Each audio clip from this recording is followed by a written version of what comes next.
Okay, next game is Adams against Carlsen. Let's request some computer help here. This game is a little bit special for me because I am 40 now, but I was an active blitz player on ICC and fixed. This was before Chess.com and Lichess was programmed. So all the players they played, most people played on ICC and a few players played on Fix. I played on both servers and I was a strong blitz player. It was when I was maybe 25. So I was 20 to 25. I was maybe already from 15 to 25. I was very good at blitz. I never got very good at real chess, but I was a very good blitz player back then. I was Grandmaster strength in blitz, as many kids are Grandmaster strength in blitz when they are around 20. So I played a lot of the best players in blitz, and it was like the young players, they were like also sometimes chatting. Now there is Discord, but also on Fix and ICC you could also like chat with your opponents and have some banter like you can today also. And the thing was that, as you know now, that the best players, they don't play their main openings in blitz or fast chess. They have like a blitz repertoire. For example, Hikaru Nakamura, who's streaming a lot, as white, he always plays some kind of setup with some kind of Kolle setup. He plays 1 b3, maybe d4, e3, knight f3, b3, or something like that. Sometimes b3, bishop b2, c4, some kind of Sicilian as white. And as black, he never plays his main. He never plays, like in real games, he always play Queen's Gambit, the Clyde against e4, and he always play e5 against e4. But he always plays 1 g6 as black and going for Piat's opening or King's Indian or so. And it was a bit the same for me, that I used to play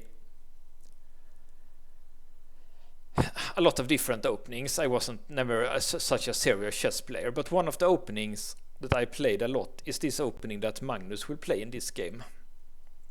And I also played Bughouse on Fix, and some like there were like Bughouse has always interested like a lot of good young grandmasters. For example, Aronian was very into Bughouse when he still, before he got became a world-class player. So Aronian was interested in Bughouse when he was a kid, and he was maybe 25 or 26 in FIDE, and after he got like world-class player 27, he stopped Bughouse. And many players, for example today, Jeffrey Chong has become Bughouse world champion 2 times, and he's one of the best players in the United States, for example.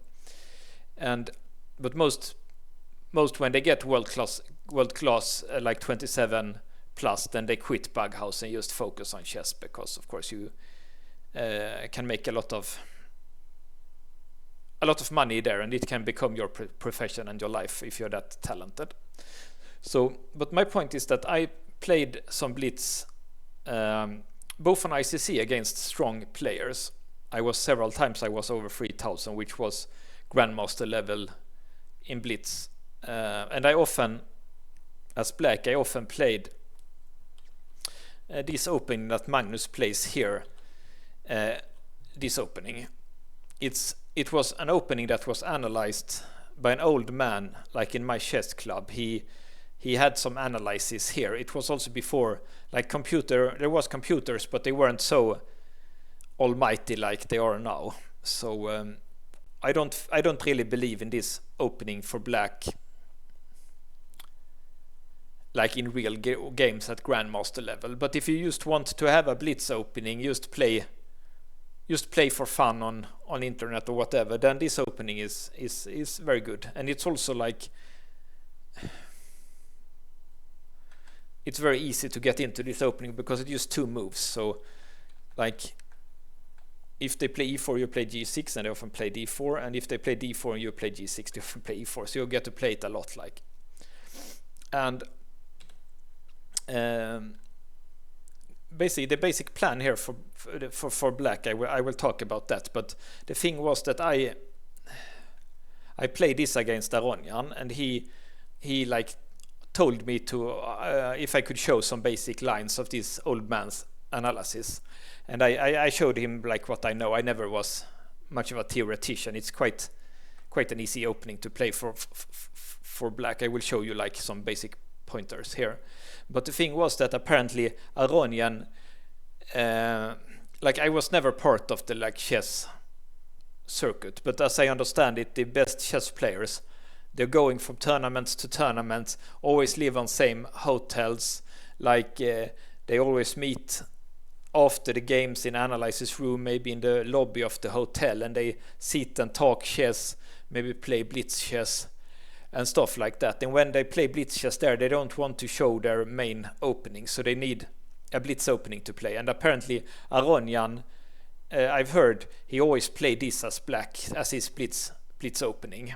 And Carlsen, he must have, of course, he saw Aronian play this a lot, and people, it's very hard like to refute this opening. Like there is many ways to like get an advantage. For example, the computer doesn't like it, but it's not an easy opening to refute, and it's a provocative opening. So white will often try to refute this as hard as he can, and then it will become interesting play. Some openings that are just untheoretical, for example London system or Collo, whatever, it just gets slow position. That's just not to everyone's taste. If you play a blitz, you want to play like a little bit more fast-paced, fun opening. So the idea for black here, it's that if white plays this move, which is, there is two main moves, e5 or this, then the idea is to play like this. And if white takes, then black has a good version of some kind of Scandinavian opening. Like it's just a very comfortable opening. And often when I played blitz, people just played like this, and it was always a very comfortable game for me. So I won lots of blitz games, like because I just got good position like this. And the other way to play is to play like this, and it seems like the computer thinks also this is interesting. The way I played, it was that I played like this. And for example, if let's say white goes here, you have to go back with the knight, and here you play. It's key that the knight is here, because it reminds a bit of a Caro-Kann system. But if the knight wasn't here, then sometimes white could open the center with c4. For example, the like main variation when in the advanced Caro-Kann, white often, imagine the knight is here, white plays like bishop e2, knight f3, castling bishop e3, and he starts to try to open the center with c4, maybe rook c1 and then c4. But it's not so easy to do that because this knight is in the way and blocking c4. So black has like an advanced version of here. He has like black has a decent variation of the advanced Caro-Kann here, because this knight is quite good here. It can go here sometimes. For example, play can continue something like this, for example, and yeah, I don't know, maybe something like this. Maybe you can do e6, c5, knight here. It's just quite a comfortable, like a comfortable position for black. It's probably like the computer thinks white is a little bit better, but it's just a normal opening advantage. And if white tries to play something like this, then I used to maybe play something like this, and this could get very sharp. Sometimes white tries maybe this here, castling, maybe rook here, and try this one. But even if g4 comes, you can always go here, and he takes and takes, and it's just very sharp play. And if white castle queenside, then you have your own play, maybe c6, b5, b4, and then queen here. So just interesting, quite interesting and even games here. So the best for white is probably to play this at once, and the idea is to go here. You can go here, it becomes the Aljechin defense. It's also fine to go here if you, then it transposes to the Aljechin defense. But the main idea was not to play like a main opening, but try to put the knight here, and sometimes fianchetto the knight here, like it's so here there I like if you analyze this game very like deep. For example, in my club there is a very tall player who is a world-class correspondence chess player, and he's like played the world championship and in world correspondence chess, and he analyzed this very deep, and I had to stop to play it because of that. And he already back then he liked this kind of a setup, maybe queen here, a setup like this. You can see here also that here the computer prefers this, but then it becomes similar to the other position, but he didn't waste the tempo of going here. So after he has castled bishop here, maybe knight here, then he breaks with c4 when black is not ready. So that's one way to play for white. But like if you just face this in a blitz game, then a way to play for white is to go here and try to, okay, he can probably try to take the pawn. And the idea here from this old man, it was that you sacrifice a pawn here. You can always get it back if you want with this d6 move here. And it looks like the computer now wants to defend the center like this. I didn't like analyze this with like modern computers. I don't know like the solution. We can see it together here. So apparently this is interesting. But what people used to do against me is that they thought here is like a free pawn here. I can just take it. And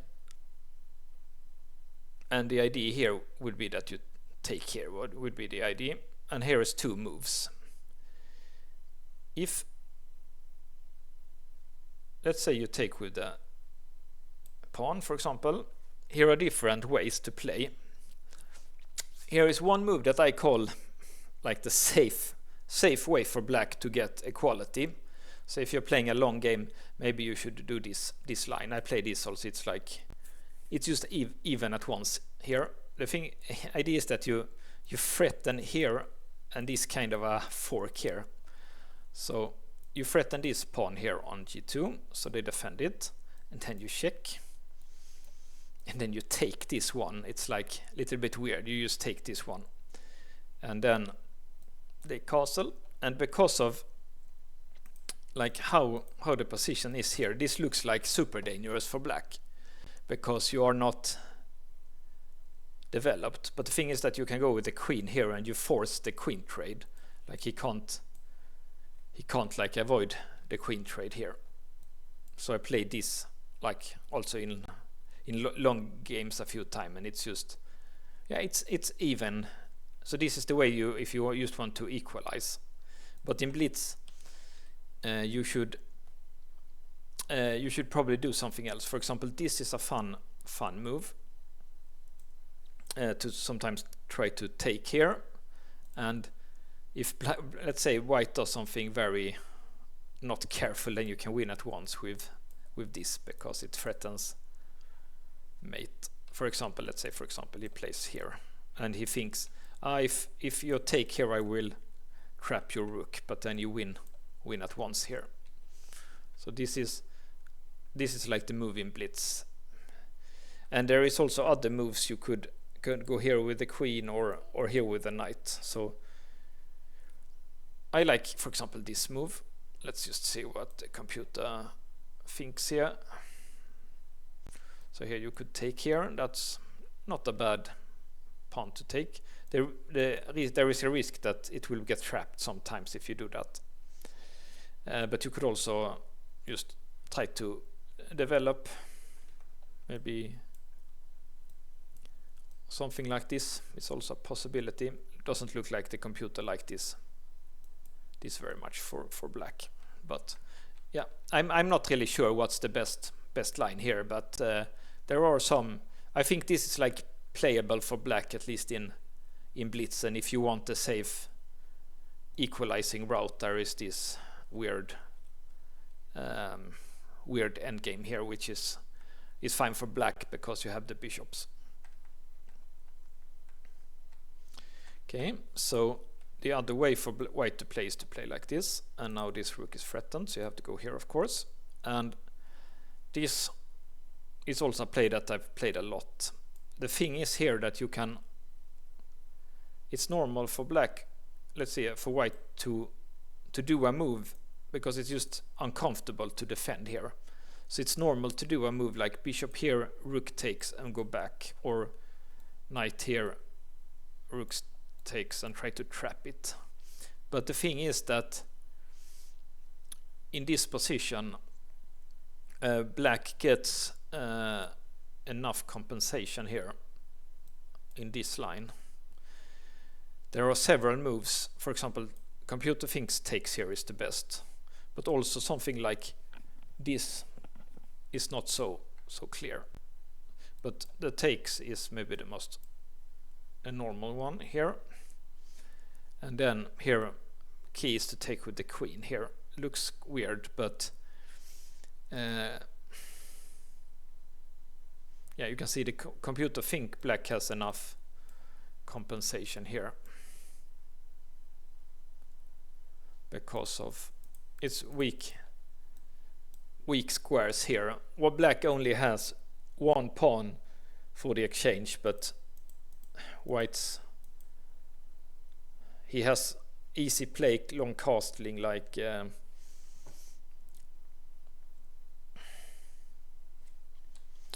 and also this something like this is also annoying for white, to say the least. This is probably even better to check here first,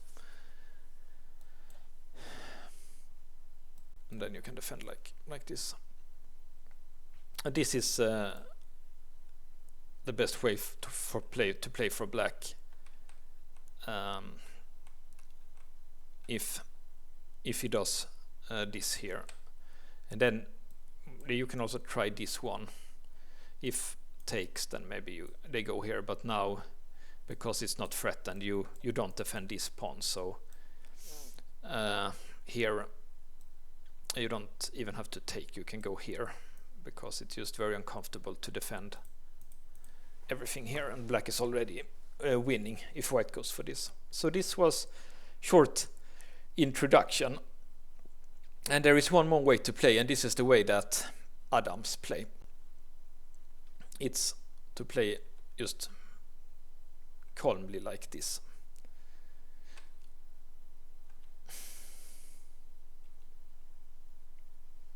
And this is like normal way to play, and then they used to take here. And here black has choices here. Apparently we can see now that Magnus has of course much better understanding of the position than me, because I always thought it was correct to take with the queen here, so you could put in the knight here with tempo. But I also thought this one was like a fine way to play, and just put out something like this. But this apparently that the computer thinks is better for white. And Magnus played like this, which is apparently the computer's favorite way to play. Now it becomes very similar to Aliashin variation once again. I just want to look. Oh, sorry. Let's misclick. let me just, because I analyzed and played this a lot of blitz games here, and the idea would be that you sometimes go here. Let's see if you go here.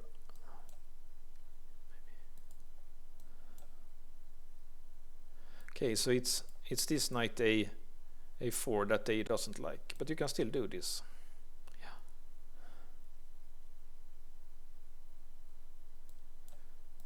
And you get the bishop pair, yeah. Okay, it's this one. It's a little bit. It's apparently a pawn sack. Something like this was a lot of my blitz games. It used to end with a good position for black. This also looks fine for black, even if computer thinks it's better for white. But Magnus played what the computer prefers the mostly. He took with this one, and then it becomes like the Aljechin defense. There is Aljechin defense variations that's quite similar to this one.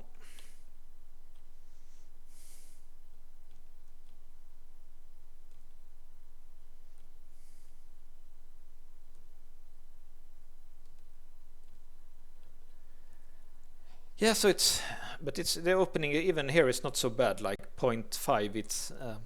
It's normal white space advantage. Of course, the bad thing for black here is that he has quite a sad position here. It's just hard to see like what is black's plan. What can he hope for? He has a solid position, but he doesn't have much fun here, and it's a typical position that Adams like being in control here.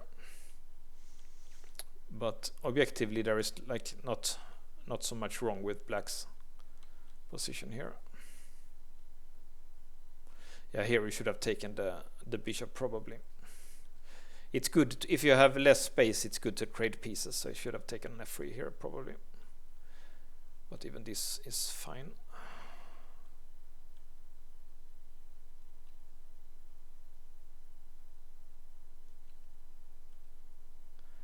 He fianchetto the knight. Anyway, that's funny. He how did it go? Yeah, he fianchetto the other knight. That's funny.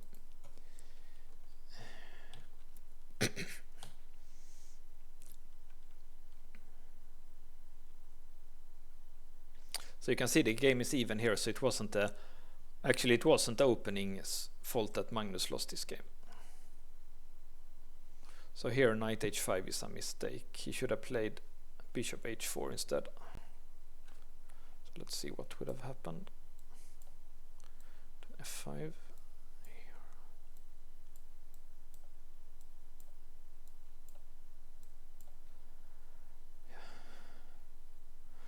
And queen here and black is fine, yeah. Yeah, if it would have become like this, I'm quite sure that Magnus would have held that draw here, actually.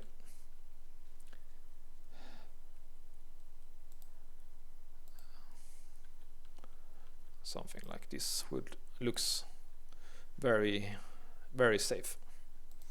Okay, so why is this bad?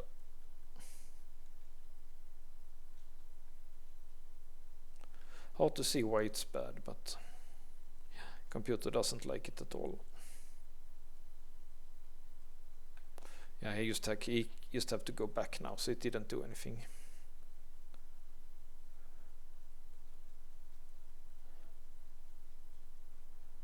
Okay, but it's a little bit worse, but it's no. It's not such. It's no disaster at least, but it's of course it's a passive position. So let's see why this is bad. Okay, it's because he can go around here apparently. This was something that he couldn't allow.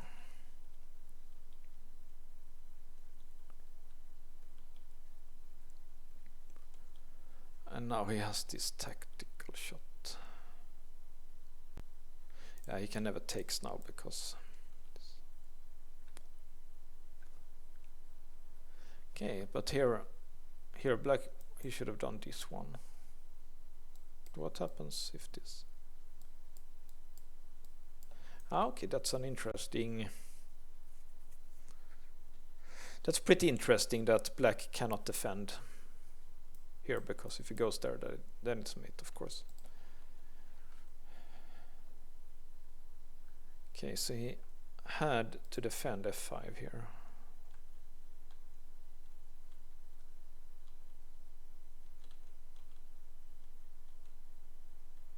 Yeah, it's uncolored, different colored bishop. White has a pawn more, but some defensive chances here.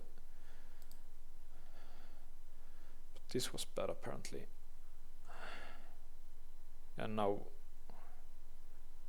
white is winning. He has this cannon here, sometimes called a cannon if you have 3 pieces like that.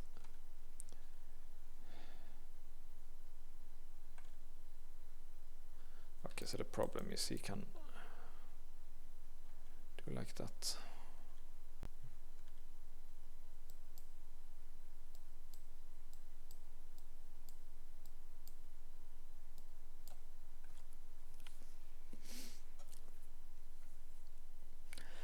So Magnus never played this opening again after this loss, but yeah, it's